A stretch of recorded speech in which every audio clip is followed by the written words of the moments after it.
uh, this story goes that, I was in the hospital. My dad was on the ventilator. I just sold my company 8-9 months before that incident. And that feeling of helplessness one has, right, where medical things come in and there is nothing much money can do. And I grew up middle class, so this always thing was that, okay, paisa aa gaya to sab solve ho jayega. That feeling was always that money is the key to happiness, money is the panacea for all evil. And then suddenly I was brought to this truth that money is not only thing, and what should be the new purpose of my life, because my previous life was only about to make money. So I thought to myself, and I finally, in that 6-7 days of staying over in the hospital every night, I arrived that happiness should be my goal and objective in life. And it's not about happiness, it's about becoming happier. So how do I spend my hours? The more and more research I did, I realized that, there's so many things that we believe brings us happiness, but actually they don't. And almost like it came down to that happiness brings you success rather than success bringing you happiness. And finally, it was that, everybody has this baseline of happiness. I'm an optimistic guy. You're an optimistic guy. We are like 80 on 100. Then something bad happens or something good happens. We may go up and down, but we'll come back to our 80, which is our happiness baseline. So how can we work on it like a muscle, that keep on improving it so that we come back to 82 or 83 or 85 rather than coming back to 80? And this is a combination of actions that you do, like meditation, exercise, sleep, but also some belief systems, which are like trust everyone, or, let's say, how money can be used to increase happiness, etc. So these are belief systems. So the combination of action and beliefs create this virtuous ecosystem, which creates sustainable happiness, right? So I don't know if you had a chance to go through some of the questions that I had given you. So I'm just going to go through some of these questions. And again, when you say something, if it connects with me, I'll share my views and we'll have a freewheeling discussion, right? I may even take an option where I'll put this interview as it is in the book if need be, because at the end of the day, right, long format, as you know well, right? I feel that it's a scarce format. So I don't see enough long format available at this point in time, which can be very useful to somebody who wants to listen to what views you would have to say, right? So I want to just start with a very, very basic, right? I think in a way, both of us have grown up in not very, very filthy rich families where money was obviously a clear goal that we would have, that, we're doing entrepreneurship is to make money, which still probably is to a certain extent, but that's not the primary goal only, right? There are other things. So in the early days, how was your thing about money in the last few years, last 10, 15 years, 20 years of selling your company for $100 million to Disney, starting it all over again? How's that view towards money in a way, or entrepreneurship, change in the last whatever years? What was it 15, 20 years, 30 years ago? And what is it today? And how's it changed? So very frankly, I have never really thought about money at all. In fact, for the longest time, आजकल तो मेरे पास वो Paytm and credit card का ज़माना है. My mom used to put money in my wallet, and now my wife. So I don't even remember going to the bank ever, withdrawing money. So I don't really care about money at all. And I think to the extent people will laugh at it, I don't know how to read balance sheets.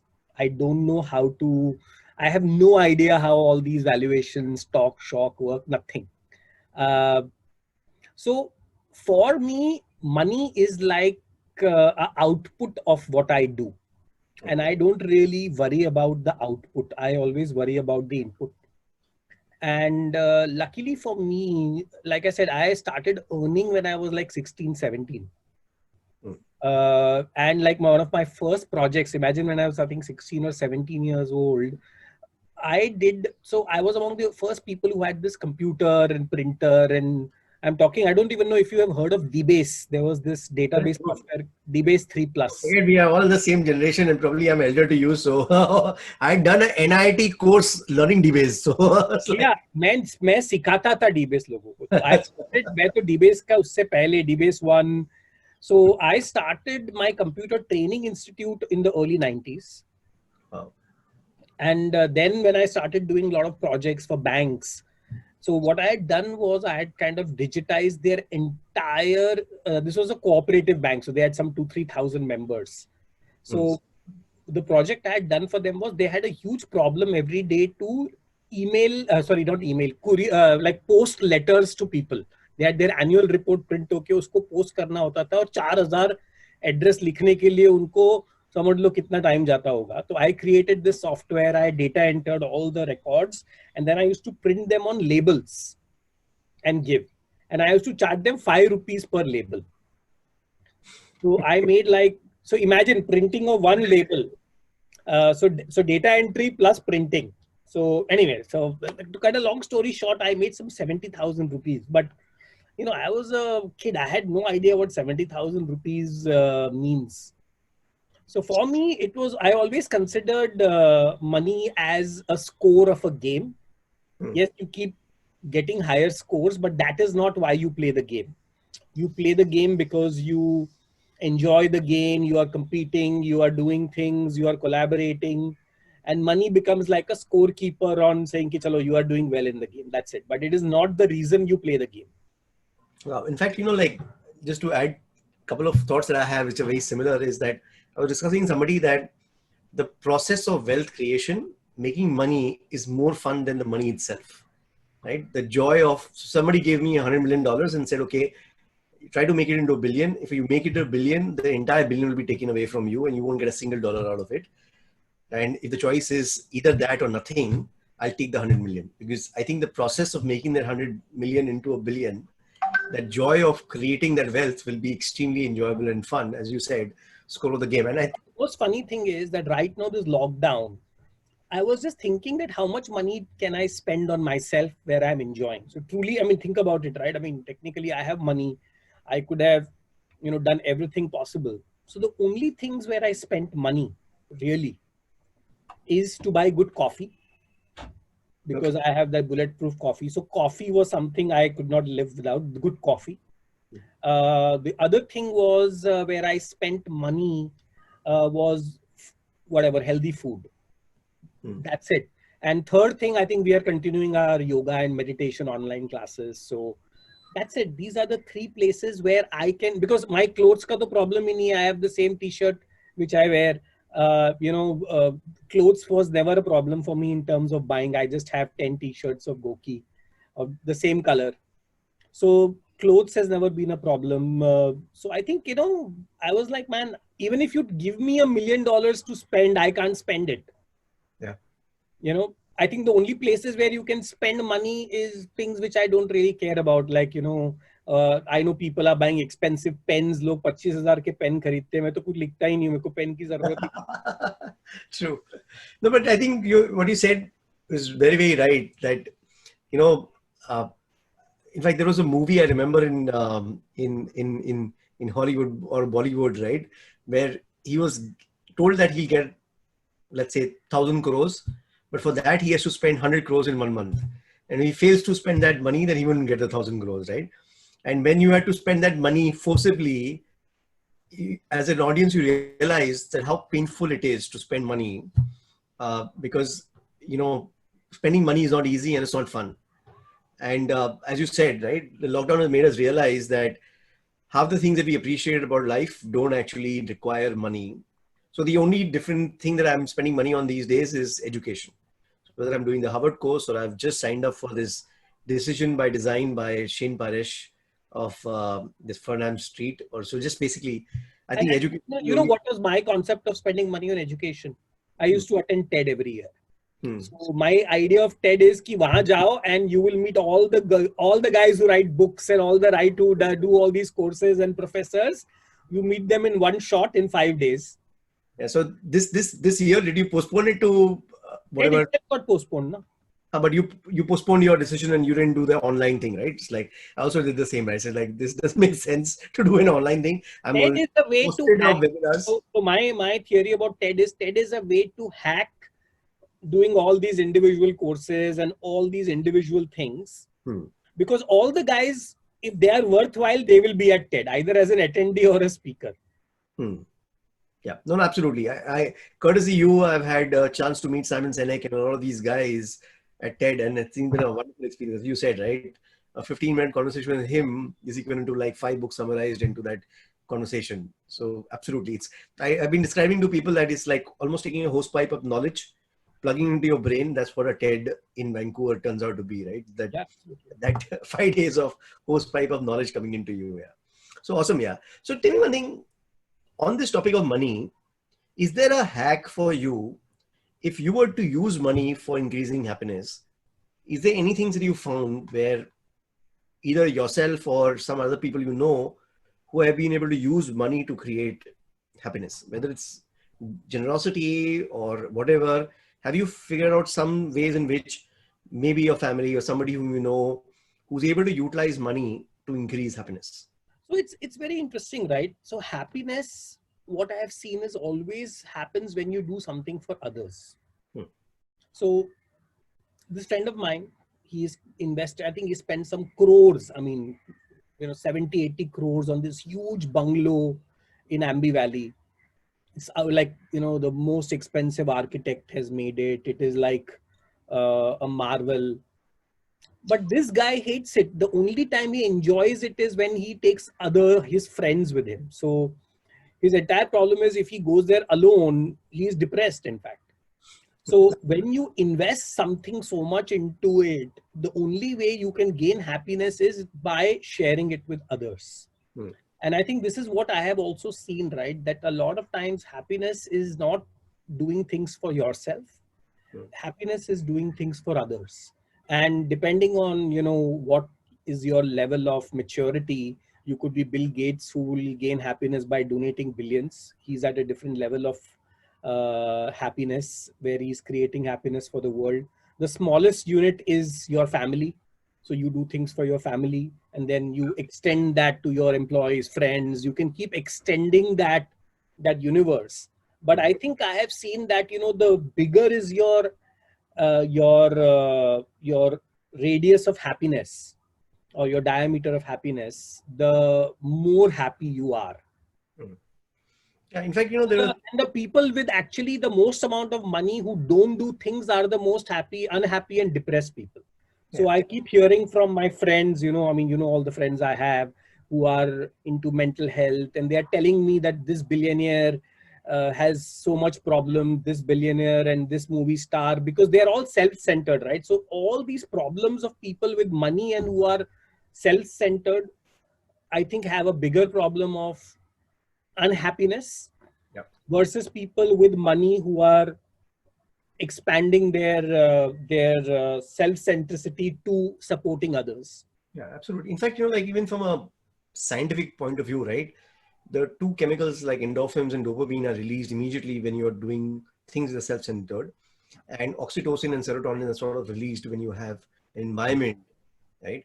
And serotonin and oxytocin are chemicals which are more sustainable and give you long-term sustainable happiness rather than endorphins and dopamine. Serotonin is the donor's high. That's what is the ultimate, right? So serotonin. Oxytocin is the feeling of trust and, your proximity and the feeling of team and, the environment do you face. Camaraderie. That's what at a group level you get oxytocin. And then at a family level is oxytocin. But the minute you are doing a community or bigger, and as you know, serotonin is even secreted when you see somebody else doing it, right? So it's a crazy thing of just witnessing act of kindness. Absolutely. Right. I think, and what you're saying is right, that, this doing it is a sustainable form of happiness. And I think that is probably one of the reasons why people who have built up this generosity in their lifestyle, I think, are happier. So in our cases, like it could be ESOP for employees and building a team who becomes wealthier because of the wealth we end up creating in companies.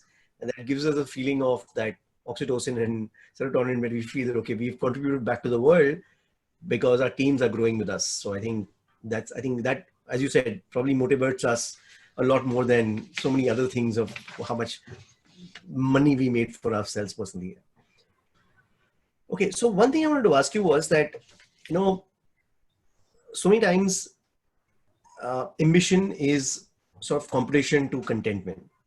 Now, sometimes it's said that ambition actually reduces happiness.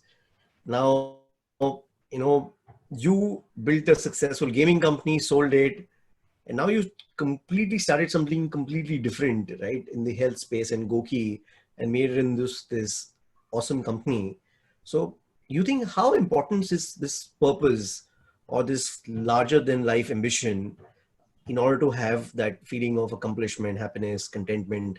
Or is it like, because, there are people who are happy go lucky, but like, what, I've done it, I already made enough money. And the other is people who are driven to create something which is phenomenally larger than what they created in the past. So what are your... Like I said, right, for me, it is a bigger purpose, right? I think in this case, previously, it was about making gaming. I used to say the theme was, we have to make gaming bigger than Bollywood. That was the theme for India Games. We said that gaming as an industry worldwide is bigger than the movie industry. India is the only place. And today, by the way, if you look at the numbers of revenue gaming is generating, it is far exceeded Bollywood, clearly. Only one PUBG is making 700 crores in revenue right now in India. Wow. So I think that vision of taking gaming bigger than Bollywood was achieved to some extent with India Games. And once again, I think if you look at GOQii, so I never started India Games thinking of a big market, big business plan.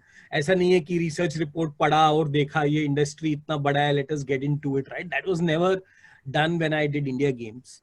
And same thing when we started GOQii, I mean, you were among the first people we spoke about this in 2013-14. It was a crazy idea, right? Wearable, coaching, ये वो, मतलब हम लोग जो कर रहे थे, मतलब पब्लिक को लग रहा होगा कि ये सब क्या स्टूपिडिटी है, राइट? हार्डवेयर कौन बनाता है इंडिया में?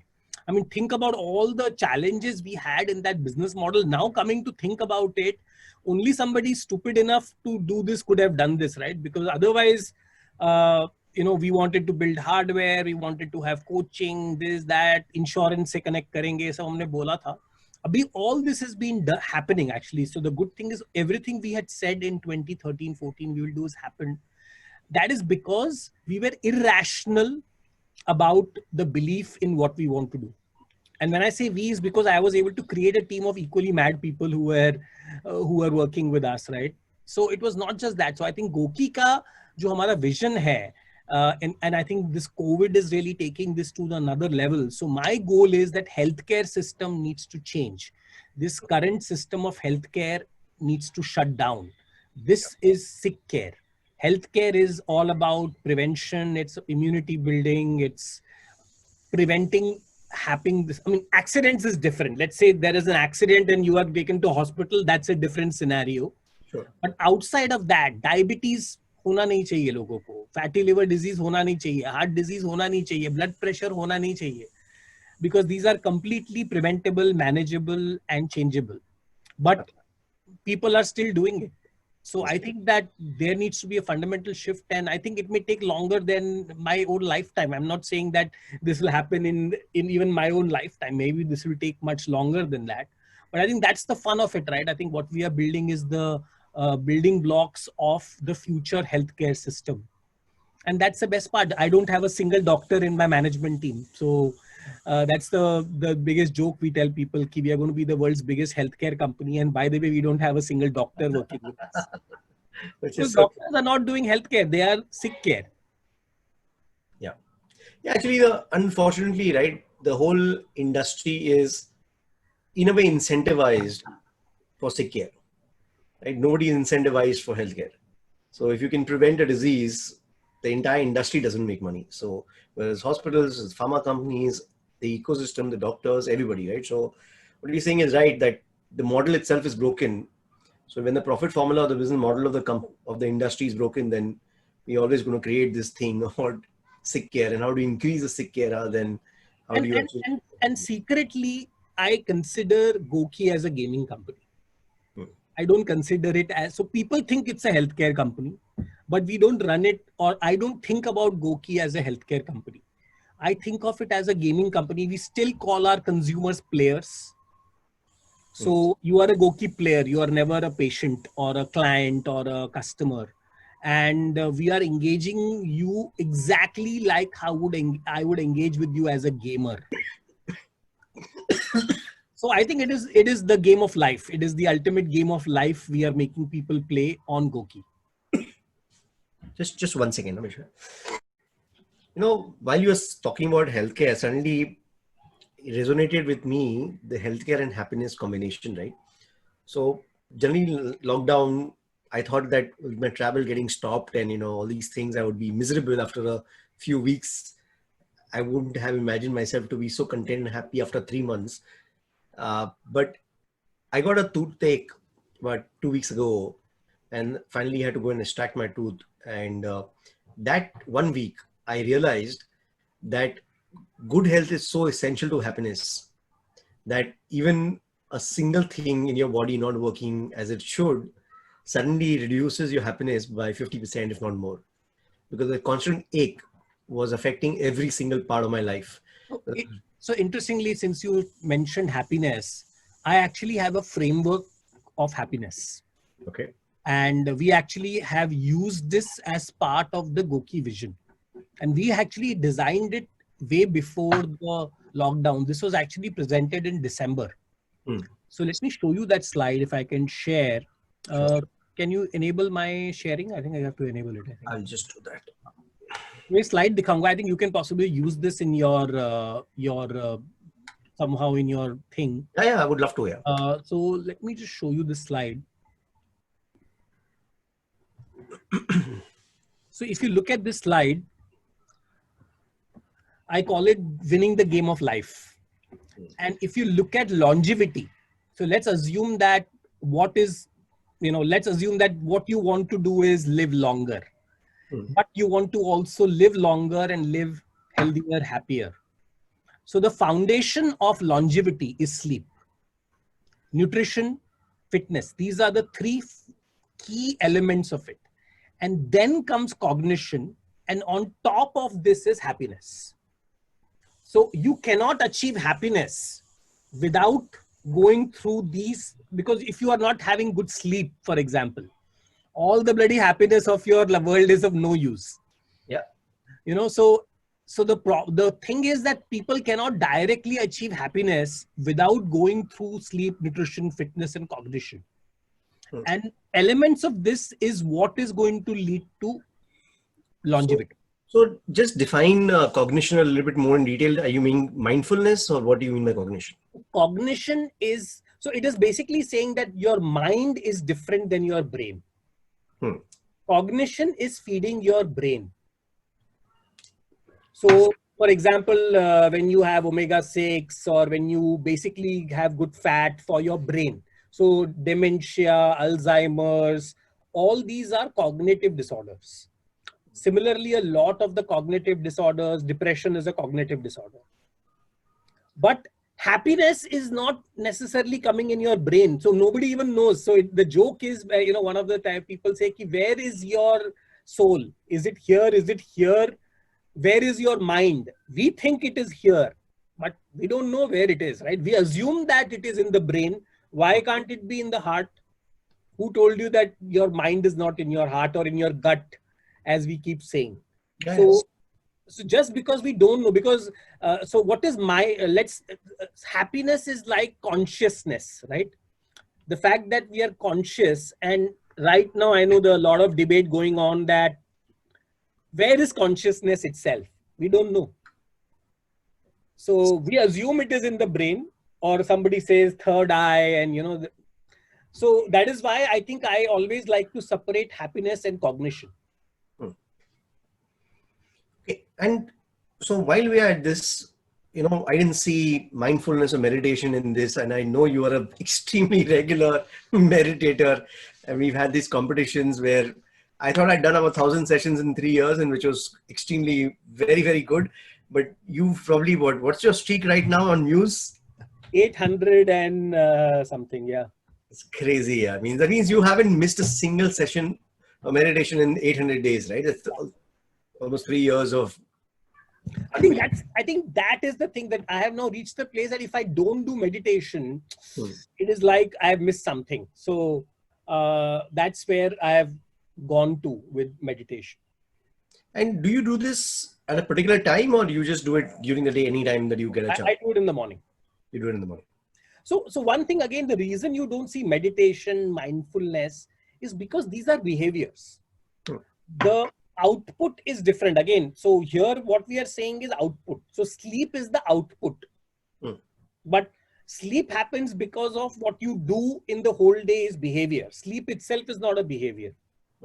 Sleep is the output of your behavior. So meditation, exercise, all these are behaviors which you may have to do or habits you have to form, which is going to lead to the output. Okay. And so one of the things is that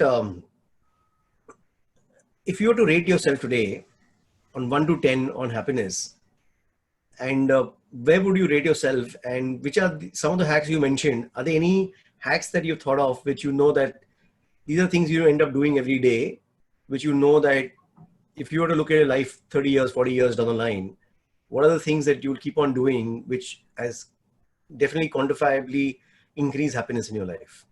So, I mean, if you ask me to rate it out of 10, I would give it a 9 out of 10. And the only reason I'm not giving it a 10 out of 10 is because you cannot have complete happiness. Correct? The fact that you are completely happy itself can make you unhappy. True. Correct? So I think given that we have desires, right? So my point is that, of course, they say having no desires is the ultimate thing. But all I'm just saying is that I'm also desiring to be more happy than where I am, which is why I'm rating myself 9 out of 10.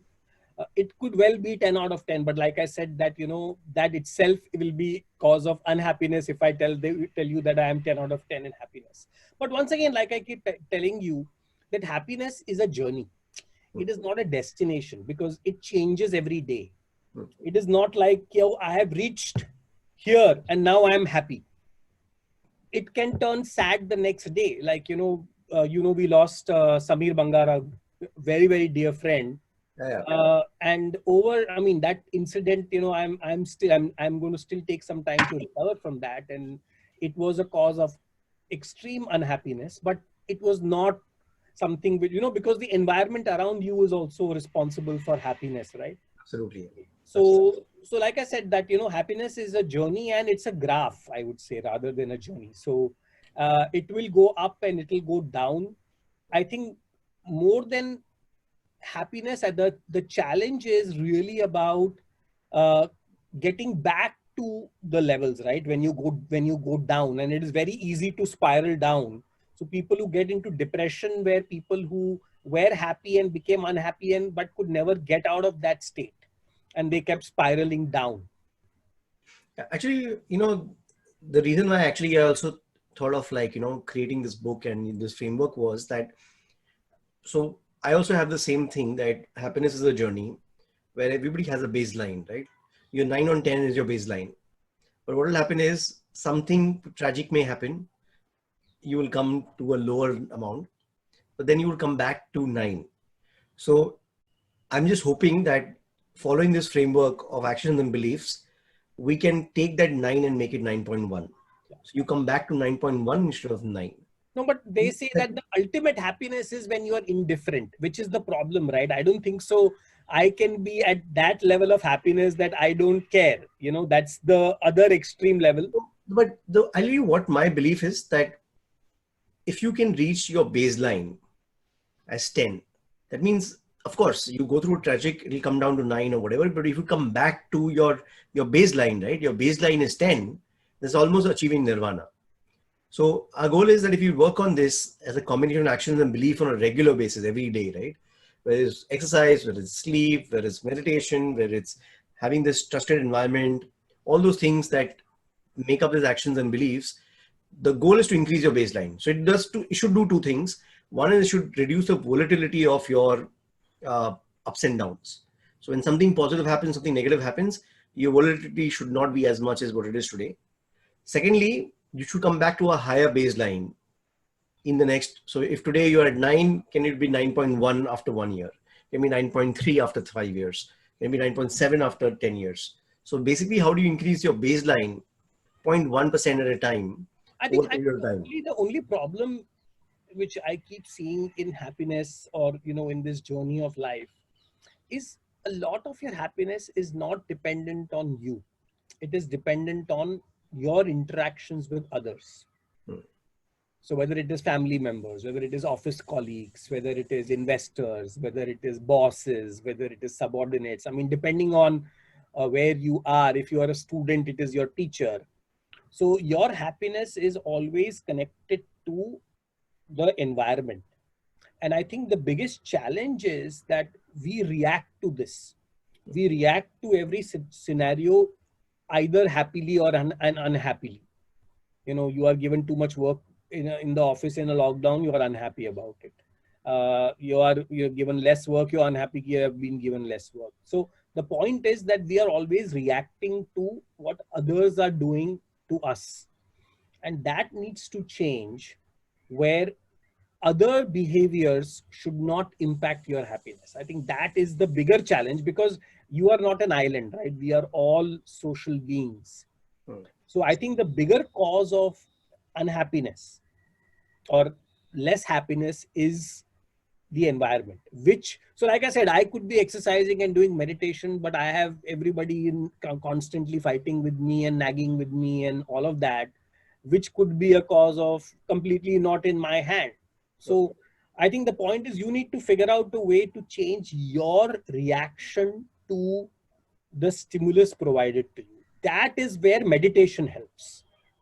Absolutely. So in fact, so one of the research that was done, and I think it covers in this book called The House of Happiness by Sonia, I forget her last name, very complicated, Lubroshki or some kind of a name, where basically they did research of that the environment actually is 10% of your happiness. So basically, unfortunately, 50% is genetic. So a lot of role of the state of happiness you will have will be depending on the genes you have. Some people are just genetically lesser happy people than what you and I could be. 40% is actually the mindset that is completely in our control. So that we are the ones. So the same person can go through something tragic and he'll get impacted 40% different than what you will get impacted, because the thing is the mindset. And meditation is a very integral part of creating that mindset of having less environment affecting you. But the 10% of it is environment. So I thought when I was started researching this for this book was that I thought it, as you said, right, environment must be playing a very, very important role. But I was surprised to find that it's only 10% of the role. And I think another book I read was this thing called Brain at Work, which is a book which basically says that meditation and mindfulness increases that ability to control our mind when things go up and down and how does it impacts us. So absolutely right, that, you know, we think that environment plays a very important role, but it actually plays lesser role than what we think it does, right? So one other question I had for you was that, you know, you have this long format podcast and you've interviewed tens of awesome people, and I was fortunate to be one of them. Uh, what are the common things you've found in all these successful people as some of the hacks that you can remember, or some of the things they do, which makes them successful and also makes them happy? Because I've heard some of your interviews, and you know, all the people seem to be these people who are go-getters, who do things, and they seem to come across as passionate people and trying to build companies or lives or doing something different. So are there any common hacks that you found which you think will be useful to viewers in all the people that you've interviewed, which are, some of them are 2-hour interviews? So would love to have some thought from you. Yeah, I mean, you know, it's interesting you talked about hacks, because, you know, I think what we are all trying to do right now is to figure out the Pareto principle, that what is the 20% I can do to get the 80%. And that principle works everywhere, whether it is business, health, friendship, etc. So there are eventually only 20% of the people who will have the largest impact in whatever you are doing. Yeah. Similarly, I would say that my goal really over here was to figure out what is that 20%.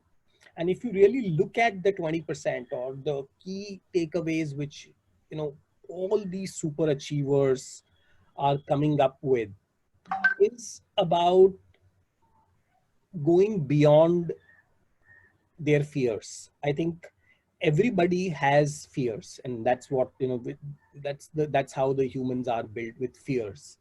So how do you fear less? And I think that's where the point of taking risks, and I think everybody I spoke to has taken risks of some kind, some or the other risk. And the point really over here is people who are not taking risk are actually taking the bigger risk. So you should ask yourself that, are you taking risk? And if you're not taking risk of any kind, then you cannot achieve happiness or anything. For example, Kiran Kalap. He was actually a teacher of meditation in some school in Varanasi, or I had no idea. And then this guy does mountain climbing, and not mountain, sorry, bouldering. I had absolutely no idea. So here you look at him, this calm, creative guy, very, normal. But then you look at his life, and he's like hanging on the cliff, like Tom Cruise did in Mission Impossible. Wow. So that's what it is, right? I was surprised at the kind of risks people take. And I think anybody reading your book should remember that if they want to achieve something, they have to risk. And a lot of people, and not taking risk is following the easy path. Whoever has followed the easy path has not taken a risk. And if you are going to walk on the same road everybody else is walking, you are going to only reach the same destination. And that destination will have 1 million tourists, and you will be in the crowd. So everybody chose a different path.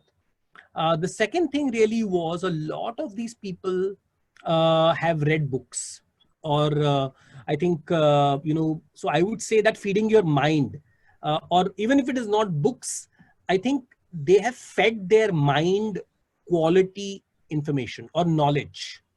Right now, the problem is our youth, and all of us are whiling our time away by consuming. Thank God TikTok is banned, but we were consuming TikToks and stupid YouTube and Instagram, all this content which is not knowledge. And even though there are tons of TED Talks which are so knowledgeable, there are millions of online courses.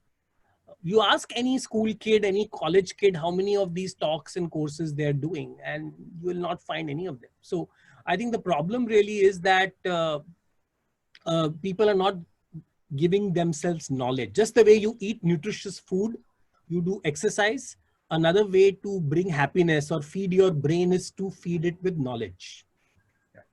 And I think, and you can listen to a podcast also. I'm not saying that you have to read a book.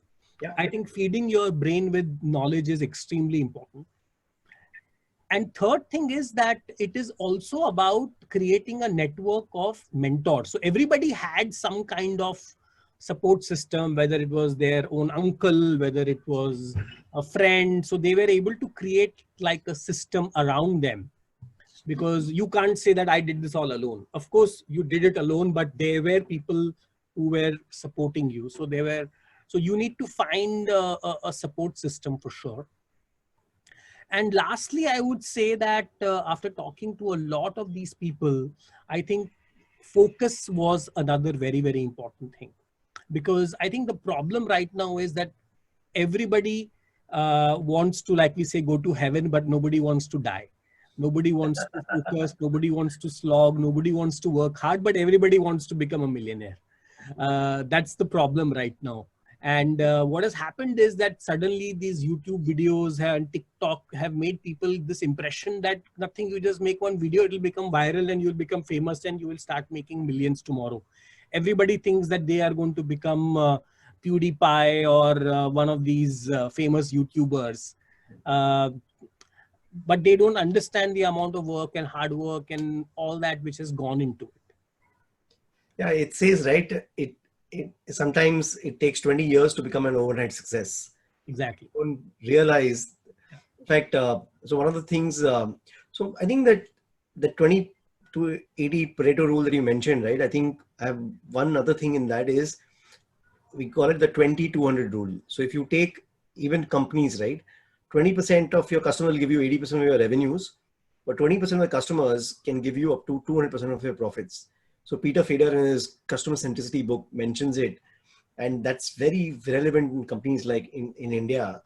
And I think one of the things that I've covered in the book is this concept called learnability. So when you say feeding your mind, right, it's just learning new things. So in the last 9 years, I make it a point, whether it's speed reading, whether it's, kite surfing, whether it's, mentalism, whether it's stand-up comedy. So I run these, I attend this studio talk course, which was taught me news anchoring. So I feel that feeding the mind actually happens through learning new things. And it's almost like, that Steve Jobs talked about connecting the dots and stay hungry, stay foolish in his address. This is like, I know that mentalism helps me to create more recall value as a sales guy, because the guy, when I guess his password, that person never forgets me. Similarly, stand-up comedy allows me to become a better speaker and add humor in my presentation. So again, it helps me to be more persuasive when I'm talking to people. So I've also seen that, even the book, these random things which are to do with learnability or sleep or, trusting people are all leading to this environment connecting to each other, which increases the baseline of happiness. Because I think support systems are very critical, right? I think a lot of people, loneliness is the biggest problem we have. And when you're learning new things with multiple groups of people, I have this group of people who I go to TED with, people like you, but I went to Arctic Circle with 85 people in 40 different countries. So I have this sustainability and environment focused group. So all these different groups of table tennis that I play with, so suddenly what happens is you have these sets of friends who come from very, very diverse walks of life. And then what happens is that it allows you to have conversations, Zoom calls and meetings with very, very various sets of people, right? So I think, and I've seen that whatever you 3-4 things that you mentioned of having even mentors. I just spoke to somebody who, again, was involved in my acquisition in the early days. And again, one of the person who had drawn this model, how my company can be successful.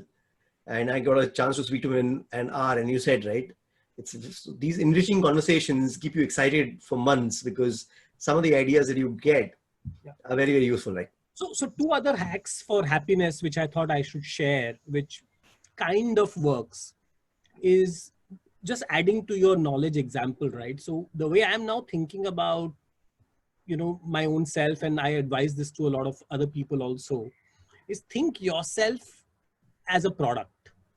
If you were an iPhone, you want to buy the next iPhone, iPhone 11, iPhone 10, your next iPhone needs to have more features, more capabilities. So if you were a product, what is your version and how have you upgraded yourself to the next version? And how is your next version better than the previous version? If you are equally wanting the best laptop and the best mobile phone and the best upgraded car, how have you upgraded yourself? And the way to upgrade yourself is to learn new skills. Like, the version 3 of Vivek could not do comedy and stand-up comedy, but now version 4 can do stand-up comedy and is a better at table tennis. So the idea really was that, and again, this should be significant. So my point was almost tell your current version to your family or your friend and say, this is my capability. Now I'm going to gain some new things. And now you tell me, does it qualify to be a next version? And the next capability, for example, I told them, so I have done this crazy thing. I can now do 7 minutes of headstand unassisted. Wow. And handstand, I can do 4 minutes now. But उसमें भी मेरे को wall support चाहिए, but थोड़े दिन में wall support भी नहीं लगेगा. I can make sushi. I saw a photograph of that. I can make amazing sushi now. So my point is that, my previous version could not do any of that. So whether it is new skills, new culinary skills, new health skills, new language, new courses of any kind. So the point really is, so I attended 2 workshops, one on handstands and headstands from like these amazing experts. So the idea really was कि ऐसी कोई चीज करो जो कोई सोच ही नहीं सकता ये कर सकता है. जैसे तुमने फोन खरीदा, तुमको लगा था तुम्हारे फोन में कैमरा भी होगा, रेडियो भी होगा, वीडियो भी होगा, ये भी होगा, वो भी होगा, right? So if you could start imagining a phone which could only make calls. Yeah. So, honestly, I bought this Samsung, the foldable phone, right? I'm telling you, I've received so much joy of it in the last 1 year as compared to any other phone, because it is such a significant improvement over the previous version of phones which were not foldable, right? So as you said, right, if I can create, but I think this is a very interesting thought. And I think if I have your permission, I would like to put this into a book as one of the beliefs, right? Because I think I'm talking about learnability, but I think what you're saying is actually putting a framework to learnability. If you're learning random things, what you're doing is you're learning new things because you're thinking of yourself as a product. And how are you looking at that 20 years down the line? Would you be an Vivek, 25 or not? Are you Vivek 50? And are you able to grow that in each direction? And I think that's a very powerful thought, Well, Vishal. and secondly, you could be just like a Bose speaker who's only doing one function, but they are doing it so better with every new upgrade. So I'm not saying it necessarily needs to mean that you need to do 25 things, but the idea really is that whatever you do, you need to answer this to yourself, that do you really think you have improved from yourself before? If you think you have in anything, that will automatically start contributing to your happiness, because one of the reasons people are unhappy is because they are stagnant. Absolutely. No, I think so. So is this thought come from a particular individual, or is something that you've thought of? I mean, that's what I'm saying, right? So I'm connecting the dots. I speak to so many people with so many ideas, So it is like trying to put together my own philosophy. For example, there's another thing the other hack which I had. So one was this, and the other hack, which I believe is kind of adding to not only happiness, but I would say we are getting into a world where everybody wants quick reactions. We are in a dopamine filled world. Everybody is WhatsApping you, and the minute you read the message, they are saying, "Saale ne reply kyun nahi kiya meko abhi?" Correct? We have been programmed in our mind right now that everything needs an instant reaction. And the problem really is that this instant reaction is what is creating a lot of problems. And that is actually one of the biggest cause of unhappiness, because when you are reacting instantly, 9 out of 10 times you are, doing things which you didn't intend to. So my theory right now is that how do you have latency? So my thing is add latency into everything you do. So any decision you have to take, even if you can take the decision now, unless it is absolutely important, like you have to take the decision now, life and death ka sawal hai, there is no need to do that now. So add latency to everything you are doing. So if you are wanting to fire somebody today, fire them tomorrow. Or if you want to buy something today, just delay the decision a little bit. I'm not saying don't procrastinate. Procrastinating is different, and adding latency is different. Yeah. So that latency can make a huge difference in your happiness factor, because sometimes that small latency can, you want to give somebody gali, and then suddenly you give yourself that microsecond of time, and that thought may go away. Yeah.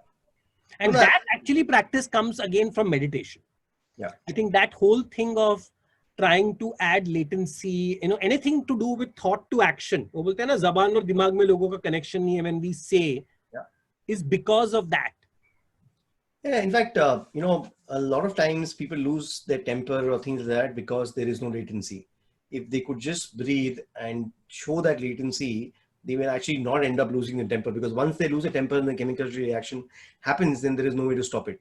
So, and I think what you're saying is so true that, so in fact, that Indistractable book talks about where I'm talking to you and there is suddenly a message. There is a lot of temptation to see the message, and I have to prevent myself from taking that action for 10 minutes. He says, put a timer, put that thing for 10 minutes.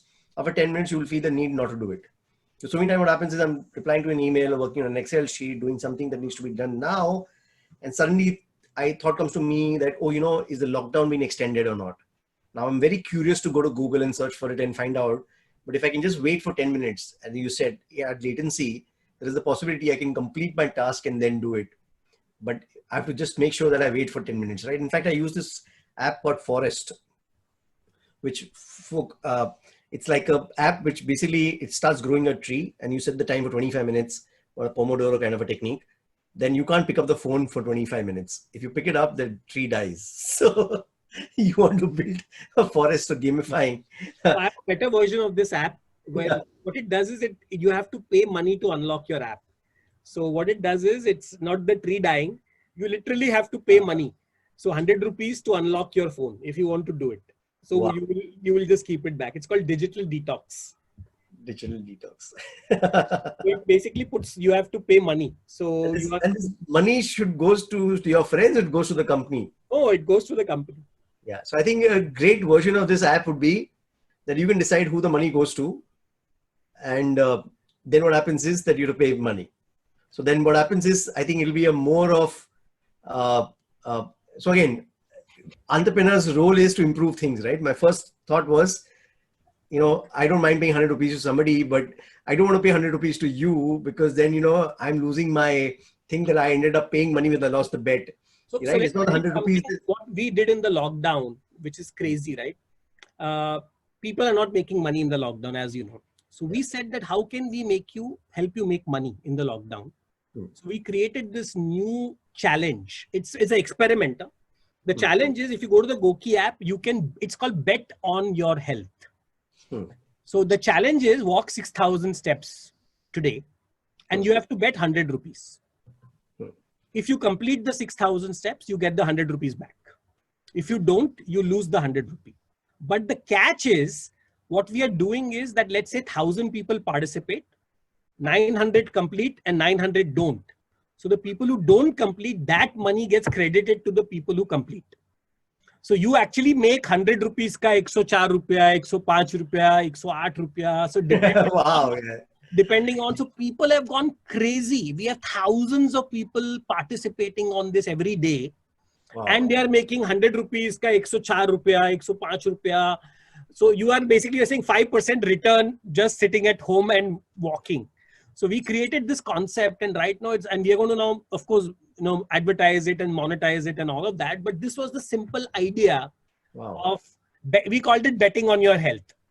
Wow. No, what an amazing thought, right? I think all of us entrepreneurs, they're always mind is thinking how to improve things. And this is a fantastic. So it is motivating people to walk. जिसने walk नहीं किया वो दुखी होता है कि मेरा 100 रुपए चले गया तो मैं अभी कल चलूंगा और जिसने कर लिया उसको 100 का ज्यादा भी मिल गया. So it is like a win-win for everybody in the loop. Awesome, yeah. Beautiful, yeah. What a concept. Brilliant, yeah. I think, one thing I've seen is that this finding out different things that improve. So, like I was listening to the interview of Rajiv Bajaj, where I think one of the Japanese guys asked him, what do you do? So he said, I'm the CEO. So like, but what exactly do you do? He said, no, I manage the entire company. So no, what exactly do you do? And finally, it boiled down to that a leader's job is to improve things. If you can improve something 1% every day, it compounded, improve by 3,000%. But improve everything, right? Whether it's HR, whether it's research and development, whether it's ideas you implement, everything. And I think is such an important part of happiness, that how do you do these micro improvements in your company, in yourself on a daily basis. So it adds to this concept of building their muscle, but becoming a better you, right? So you, by doing all these things, you become a better version of you. So you remove the flaws, you add the features, and the product also is, what are the flaws? You remove the flaws and what are the things. But I think this one concept of becoming a better product is going to stay. Upgrading yourself, keep upgrading yourself. And upgrade is only valid if you think there is significant improvement versus like you will not buy the next version of this phone where if they only fold करने के बाद में उन्होंने आधा inch उसको बढ़ा दिया तो you will say what the hell, it may not be a good enough upgrade for you to invest in. Absolutely, yeah. Cool. So any final thoughts from you, Vishal, on that you'd like to share with the viewers on your own happiness, or any other hack that you can think of which you can leave the viewers with? No, so I would say that the final thing is that the real truth of happiness is again coming from the gaming scenario, where if you think of x-axis and y-axis, where one axis is what we call experience and the other axis is difficulty. So problem is people who are happy or who are having fun are people where their experience and difficulty is slightly mismatched. For example, if you are at level 1 of a game and I give you difficulty level 1 or 2, you will actually enjoy it because you were like, you play table tennis, so slightly difficult than your experience. And that is happiness of always trying to be slightly lesser than your experience should be slightly lesser than the difficulty. Because if you're too easy for you, if your experience is too high and difficulty level is too low, you will get frustrated and bored. And if the difficulty level is too hard and your experience is too low, you will again get frustrated and you will get dejected. But if it was in the right balance, then it is fun. Even if you lose that game, you will say, I had fun. Versus if you are playing a game where some guy comes and just beats you 10-0, you were just out of your league. You cannot say I had fun in that game. True. So I think that's where the happiness or fun comes in, that trying to balance this. And the problem is that only you can balance this yourself and create scenarios where you can balance this difficulty and experience. Absolutely. I think absolutely bang on point. And, with the gaming companies you've built, and now you're telling me that GOQii is a gaming company, I think this is a bang on example. I think it'll be very, very useful. So thanks a lot, Vishal, for being a part of this journey with me. And I'm very excited about, capturing this kind of information from people who lead a successful, happy life. Because I think if some people can take some, so I think the purpose of the book is to act like a compass. It's not giving them a blueprint of how they need to live their lives. But if so I'm doing this decision-making course which says that if you're on the right train, even if it stops at a signal or stops at a station, you don't get off the train. So as long as this book acts like a compass for people, that they know they're going in the right direction. And I think people like you, the contribution you made, definitely gives them a very clear direction they need to move into. So thank you again, my friend. I give people is they should stop using Google Maps, because everybody wants Google Maps right now. Nobody wants much. They are saying, tell me exactly kahan se kahan jana hai aur kitna time lagega. Exactly. That's the problem. They all want the course to be charted out. The reality is that you can only get direction. You can't get the course. Absolutely. Absolutely. Perfect. Bye. Chalo. Thank you. Yeah. Okay, my friend. Bye. See you.